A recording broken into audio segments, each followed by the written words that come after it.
I wanted Paul to tell me how to do it nicely. We were going for acknowledgement. Mm-hmm. Now, there are pluses and minuses to being an acknowledged tribe. Yeah. The minus is that you lose your sovereignty. The government has a piece once you are acknowledged. Anyway, see, if I don't write it down, my brain doesn't work. Anyway, there is a Poconoket. Paul was getting, cousin Paul Deerfoot Yeah. was getting acknowledgement. Yeah. We would meet, we met in the King Philip Inn. Paul Allegro, who owns that property and much of it, allowed us, I don't know if you've ever been in that. No, where is it? It's in Bristol. Yeah. And it's on the water. If you go up the top floor of the King Philip Inn, Mm-hmm. there's glass all around. You can see in every direction. You can see the ocean. Mm-hmm. I shouldn't conjecture. Anyway, but that was where we had our meetings, and that's where, okay. Mm-hmm. So we used to meet in the basement in a room that was called the Red Wing Room. So we're all there, and when cousin Paul was giving up his leadership, Mm-hmm. he appointed Michael, who was like a second cousin to me. Mm-hmm. Well, the tribe split up. Half of them were saying, we didn't choose Michael. We've got it, blah, blah, blah. And so there was a big court battle. And Michael, who was our leader, he was our chief, he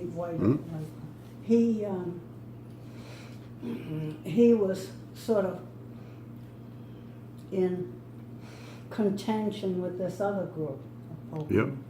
The ones that said, oh, he's not our leader. So they went to court, and I went a few times and heard some of the stuff, but I really I don't know all of it. But it ended up with somehow Michael had taken all the papers that had to do with the acknowledgement. And the other side, they had to forfeit to the other side. I don't even know why, what the legal thing.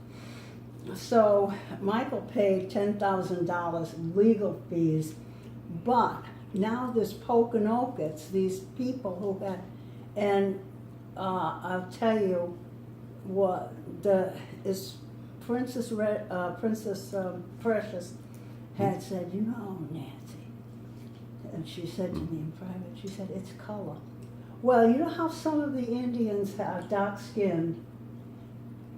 My side of the family is all light-skinned.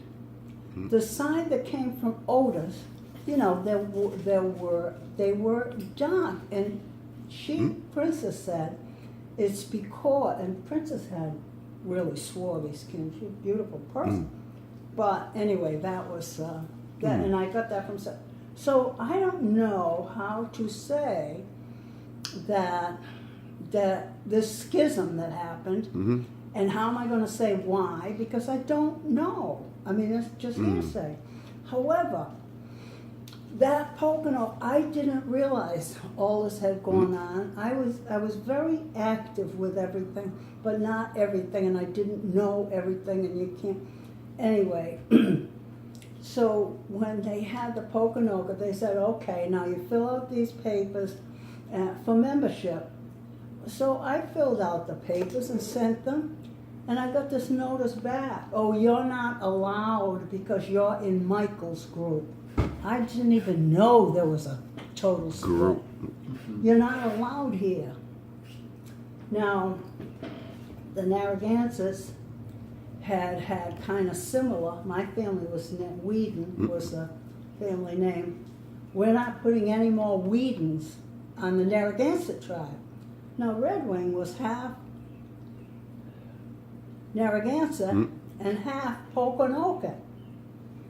Before she died, she got the Narragansetts recognized, acknowledged.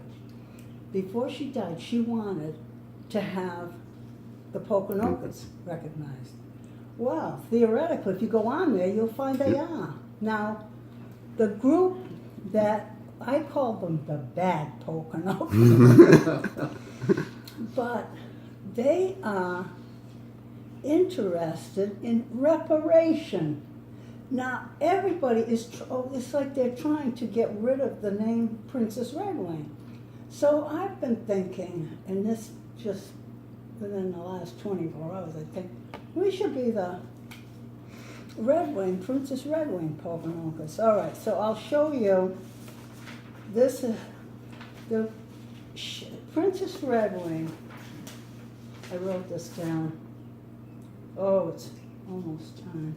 Okay, Princess Redwing, she signed her name on all the official papers. She signed Princess Redwing of 7 Crescents, Royal House of Poconoket.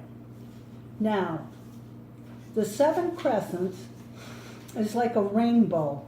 It's an arc with all the colors. King Philip had a star on his belt, this wampum, you know, the star was King Philip's, and you can find that readily online. So, in my little children's story, I'm going to have the name Poconoket whenever it is written. It will be written like this, which, you know, these colors don't show. My printer is bad and it's ancient, like a non-color. But it's and I have a lot of this stuff, you know, printed up. But that's the Poconoket. Now the only other thing, when I don't know if I'll get a chance to, so I thought I would read a third of the story, but we're not going to have time. So this is just the background.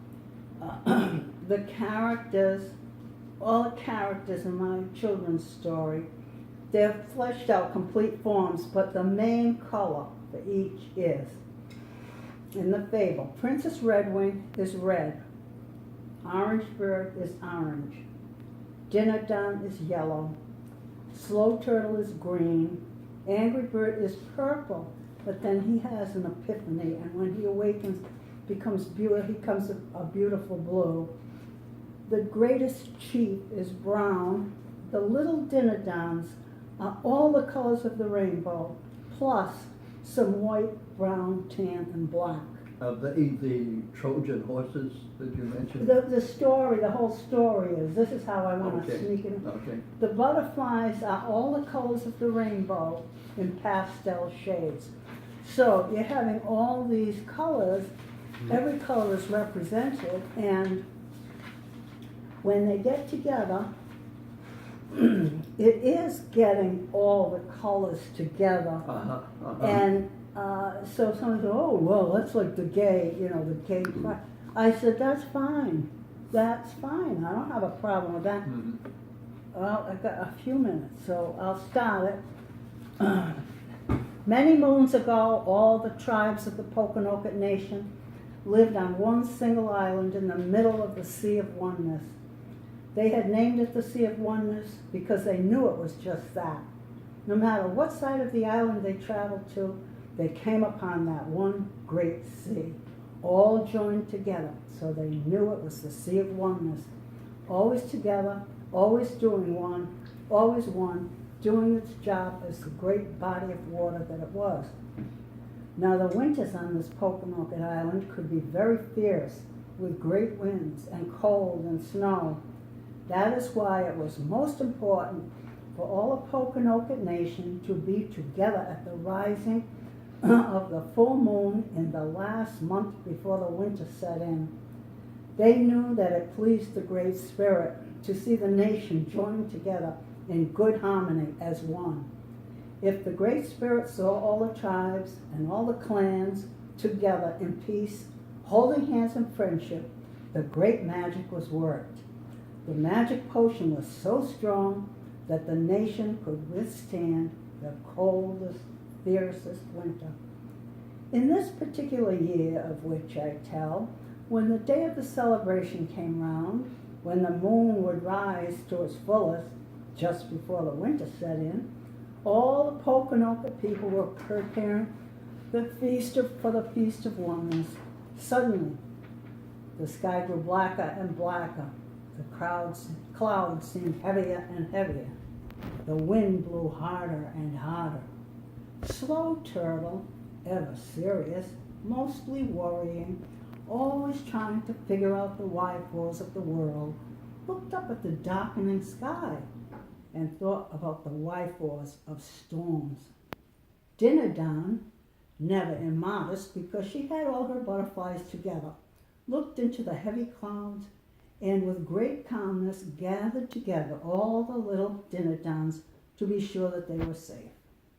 Orangebird, eternal child, always laughing, dancing, funny, was too busy playing to even notice the clouds. The waves around the great island splashed higher and higher, despite Slow Turtle's trying to figure out the why-fors. When the first drop of rain fell on his nose, he shook his head and worried about the why-fors of a storm on the day of this important full moon. Dinnerdan calmly counted each of the little Dinnerdans to be sure that they were all safe and protected from the raindrops.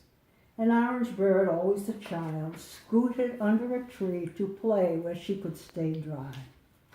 Angry Bird, more often angry than not, felt the great drops of rain, felt the strong wind on his feathers, and became more angry than ever. Why does the Great Spirit do this to me? He grew angrier and angrier, and the more angry he became, the cloudier became his vision, because those who are angry very often have clouds in front of their eyes they cannot see clearly at all. The storm grew worse and worse. The sea of oneness swelled bigger and bigger. The waves thumped against the island harder and harder. The sky became blacker and blacker. The rain pelted lumpier and lumpier. This was by far the very worst storm that the Poconoke tribe had ever known. What about the celebration of oneness? How could they all gather together and hold hands in peace to make great magic for a safer winter? How could they all join together that their butterflies might touch in harmony? Suddenly, a great cracking sound filled the air. Slow Turtle, always serious, looked about worryingly and began to think about the why-fors of cracking sounds. Angry Bird, not seeing too clearly because he had clouds in front of his eyes, said, "Why does the Great Spirit do this to me? Why does the Great Spirit send such a sound to hurt my ears?" Orangebird, forever a child, did not even hear the crack because she was singing and laughing and chatting to herself while she danced funny under the trees. But Dinnerdan, who had all her butterflies together, calmly looked about to discover the reason for that loud crack. And discover she did. The storm had broken the island in two. Now, instead of the one big island, there were two. And where the divide had split the island, in rushed the Sea of Oneness. So there was now a river right down the middle of the island. And Dinnerdan noticed something else too. The storm had stopped. At the same time that the sun was setting in the west at one end of the new river, the moon was rising in the east at the other end of the river, a great, huge, full moon before the beginning of the winter season. All the celebration had been blown thither and yon. All the feast was sodden with rain. The last full moon before winter was rising on the horizon, and in a few short hours its roundness would be high in the sky, and if the Poconoke people could not have their celebration of oneness with all the butterflies in harmony, what would happen over the harsh winter? And even worse, as Dinnerdan surveyed the situation, she saw that some of the tribe was stranded on one side of the new river and some were on the other side of the new river. How can we all join hands with our butterflies in harmony if some of our people are on one side of one island and the rest are on the other side on another island? Slow Turtle, always serious, or for the most part serious, because he didn't completely trust the butterflies within him, worried somewhat, and seriously pondered the why-fors of two islands instead of one, people on each island and the why-fors of a river dividing them. He considered the water and seriously worried about the wide force of a river dividing them. He considered the water and seriously worried about people touching across the river. He looked at the sun setting in the west and saw the full moon rising in the east and pondered the wide force of an impossible winter. Now, in all nations, in all tribes, in all clans, in all families, big and small, there are chiefs who by their butterflies can gather the people and make them hear. And in all nations, in all tribes, in all clans, in all families, big and small, there are sachems who work great medicine because they are intimate with the butterflies of all people. On this day, as the moon rose on the eventful eve, the greatest chief came together with the greatest sachem and had a powwow. "O greatest sachem," said the greatest chief, "we must act with speed and wisdom, that all the people of the Pokanoket nation will have a safe winter. Unless something is done, our people cannot join together to show our oneness, because a great chasm divides us. Now, instead of one island, we have two. Give us the wisdom of your knowledge. Give us the wisdom of your butterflies." The greatest sachem listened carefully to the greatest chief. She considered the short time they had before the greatest of full moons would be high in the heavens. She considered the possibility of a harsh, cold winter. She looked about her at all her people, and then she spoke. "The most capable of all the tribe must build a bridge across the new river." The greatest chief looked about at the faces of all the people about him until his eyes rested on Slow Turtle. "Slow Turtle, your life has been devoted to figuring out the why cause of all things. You have spent much time concerned with the thinking out of problems. Will you take the charge? Will you lead our people in the building of a bridge across the new river? The time is short, the full moon is already rising. Our people must be able to join together by the time the moon reaches its highest point in the sky. Will you take the charge?" Slow Turtle had a most worried look on his face when he answered the chief. It was the same serious look Slow Turtle had in all times past when asked by the chief to take charge of important problems, and his answer was the same as it had been all those times in the past when so approached by the greatest chief. "I am not ready to take that charge. I must figure out many more why-fors before I am ready to take a lead." And he added, as he had on so many previous occasions, "But if my friend Dinnerdown will take the charge, I will assist." All eyes turned to Dinnerdown, who listened calmly because she had all her butterflies together.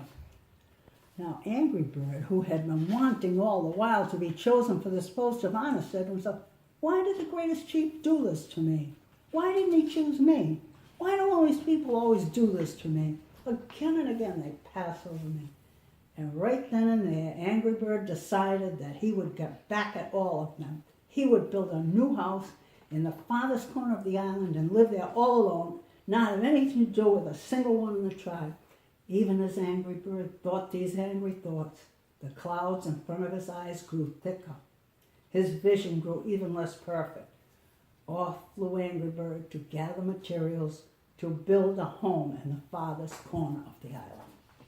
So that's the first. That's charming. Well, That's wonderful. I love how if it's you all. can- If you can picture the colors, and the greatest sachem is Princess Redwing. Yeah. And Why for? Is that a word you invented? I think so. That'll hit the Yeah. dictionaries pretty soon, probably.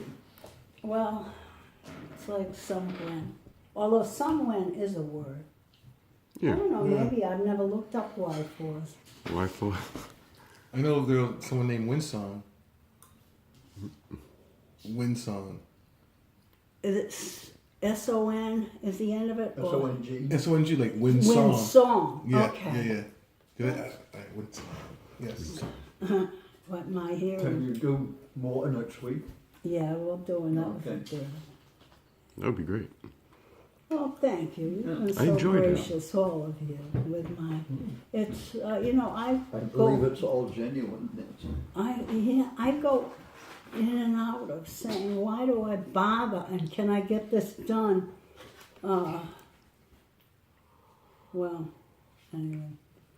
I saw an interview with Trevor Noah the other day, and I've been kind of forwarding that to a lot of people.